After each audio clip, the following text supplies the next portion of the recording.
setelah ambil sholat, ambil wudhu, nah insya Allah kesabaran akan ditanamkan kepada kita, dan kita akan selalu ingat kepada Allah di saat kita akan menghadapi ujian pada waktu hari itu, dari pagi sampai menjelang tidur. Nah kalau kita ingin usul pada Allah, itulah selalu ingat pada teguran-teguran ayat Al-Quran yang mengingatkan kita supaya kita kembali kepada Allah lagi. Segala sesuatu yang terjadi pada diri kita, yaitu harus kita kembalikan kepada Allah. Kalau kita sudah sabar dan segala ujian kepada Allah, ya ayyuhalladzina amanu sabiru wasabiru warabitu, apa di situ? La'allakum tuflihun. Ya ayyuhalladzina amanu sabiru wasabiru warabitu wattaqullaha la'allakum tuflihun. Dan takwa, di situ ada berapa fi'il amr itu? Isbiru, wasabiru, warabitu, wattaqullah. Ada 4 perintah di situ. Maka di saat bangun tidur malam hari itu, perintah itu 4 kita tanamkan dalam hati kita, kita praktekkan setiap hari. Sabarkah kita? Sudah betul-betul bersabarkah akan menghadapi ujian yang ada ini pada waktu? Sudahkah kita bertakwa, yaitu kita menjalankan semua perintah Allah? Dengan ketakwaan dan kesabaran ini kita menjalankan, kita praktekkan dalam kehidupan sehari-hari, fa insyaallah kita akan bisa wusul kepada Allah, yaitu dengan taqarruban ila Allah. Kita sholat tahajud waktu malam hari, wa minal laili fatahajjat bihi nafilatan laka asa ayyab'atsaka rabbuka maqaman mahmuda. Janji Allah. Maka kita berusaha, kalau kita sudah terbiasa bangun malam, insya Allah tidak ada berat, semuanya akan menjadi ringan.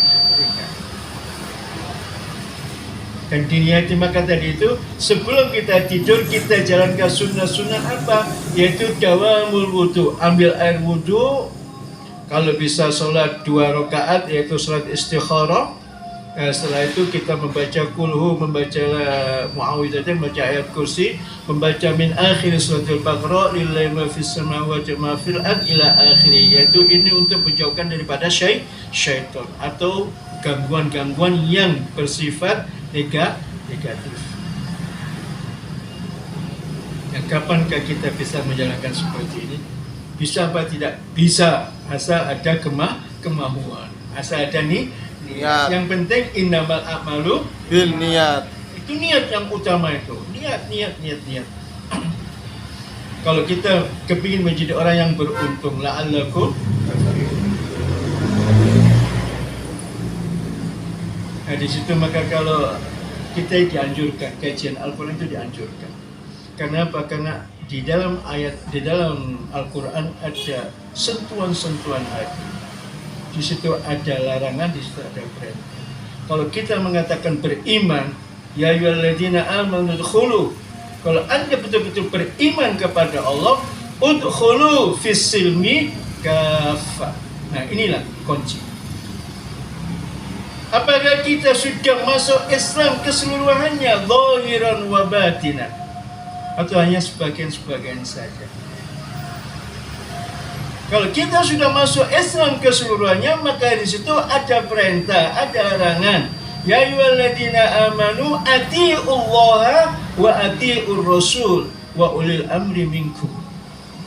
Ulil amri minkum ada yang menafsirkan yaitu ulama, ada yang menafsirkan yaitu pemerintah. Bisa 2 penafsiran itu, terserah. Kalau zaman dulu itu yang ditafsirkan yaitu khalifah. Khalifah yang jelas menjalankan hukum-hukum Allah. Kenapa kalau di situ tidak ada atiu, cuma wa ulil amri minkum? Kenapa? Karena ulil amri belum tentu juga membawa kita untuk jalan kebenaran. Maka kita tidak boleh taat.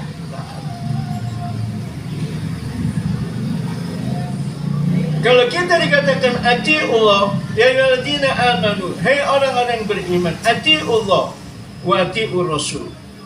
Harus taat kepada Allah, taat kepada Rasul. Apa yang dimaksud taat kepada Allah? Yaitu menjalankan apa yang telah digariskan hukum-hukum Allah dan apa yang dilarang. Begitu juga ati wa ati rasul Allah. Ma atakumur rasul fakhuduhu wa ma nahakum anhu fantahu. Masya Allah. Ini dulu. Dua kalimat ati wa ati rasul, hadis dan Al-Quran. Bisakah kita menjalankan isi kandungan dalam Al-Quran? Kalau kita kepingin ketemu kepada Allah, kepingin dekat kepada Allah, yang jelas yaitu kita menjalankan isi kandungan Al-Quran dan perintah Rasul. Apa sebabnya? Qul in kuntum tuhibbunallah fattabi'uni yuhibbukumullahu wa yaghfir lakum dzunubakum. Katakan ya Muhammad, qul, katakan ya Muhammad, in kuntum tuhibbunallah, katakan kepada umatmu ya Muhammad. Kalau kata Rasulullah, umatku, kalau kamu betul-betul cinta kepada Allah, in kuntum tuhibbunallah fattabi'uni. Apa itu perintah? Fattabi'uni yuhibbukumullah. Setiap perintah dari atas ke bawah ini lil wujub. Kalau perintah dari bawah ke atas yaitu apa? Lid doa. Kalau perintah dari sederajat yaitu bisa dijalankan dan bisa tidak dijalankan. Ada perintah itu ada tiga. Yaitu perintah dari atas ke bawah artinya lil wujub. Atiullah ya ayyuhalladzina amanu anfiku. Ini artinya infak yaitu wajib bagi yang mampu. Ya ayyuhalladzina anfiku mimma razaqnakum. Allah memerintahkan, hei orang-orang yang beriman, kalau kamu betul-betul beriman kepada Allah, beriman kepada hari akhir, maka anfiku, infakkan, mimma, sebagian dari apa-apa razaqnakum, yang telah aku rezekikan kepada kamu, yang telah aku berikan kepada kamu. Memang jadi harta ini merupakan amanat dari Allah. Ilmu juga amanat dari Allah. Rizq, kata rizq itu ada sebagian mufassir itu dibagi dengan berbagai, kesehatan juga merupakan rezeki, ilmu juga merupakan rezeki, harta benda pun juga merupakan rezeki. Kita diberikan kesehatan oleh Allah, bisakah kita menggunakan kesehatan itu untuk ta'abudan kepada Allah, untuk menghamba kepada Allah, untuk beramal kepada Allah, untuk yaitu ibadah kepada Allah.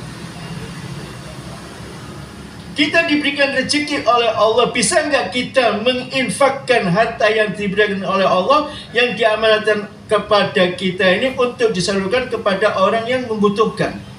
Bisa nggak? Jadi harta itu bukan milik pribadi loh, amanat dari Allah. Soalnya apa? Anfiku mimma razaqnakum. Alat kalimat pertama yaitu alladzina ya ayyuhalladzina amanu. Maka jangan mengatakan beriman, katakanlah saya itu Islam. Karena apa? Susah untuk menjalankan apa? Yaitu segala perintah, segala apa yang diperintahkan oleh Allah. Ya ayyuhalladzina amanu anfiku. Nah, perintah ini. Ya ayyuhalladzina amanu atiullaha wa atiur rasul. Pasti beriman, atiullah wa atiur rasul. Beriman, anfiku.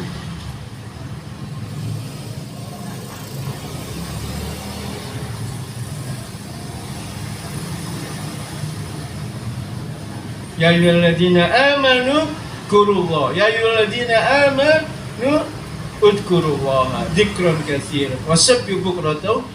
Sudahkah kita zikir banyak-banyak kepada Allah?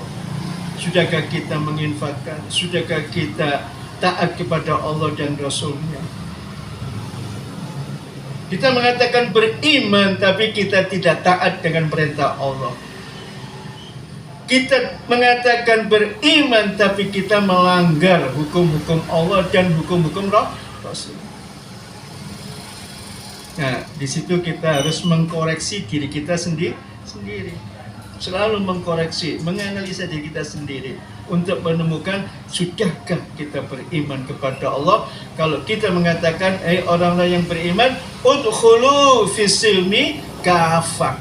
Sudahkah Islam kita Islam yang kafah atau Islam yang separuh? Kalau Islam kafah, yaitu kita menjalankan apa yang diperintahkan oleh Allah dan apa yang menjauhi apa yang dilarang oleh Allah. Diperintahkan Rasul dan menjauhi apa yang dilarang oleh Rasul. Kalau kita melihat lingkungan kita ini, ya parah sekarang ini.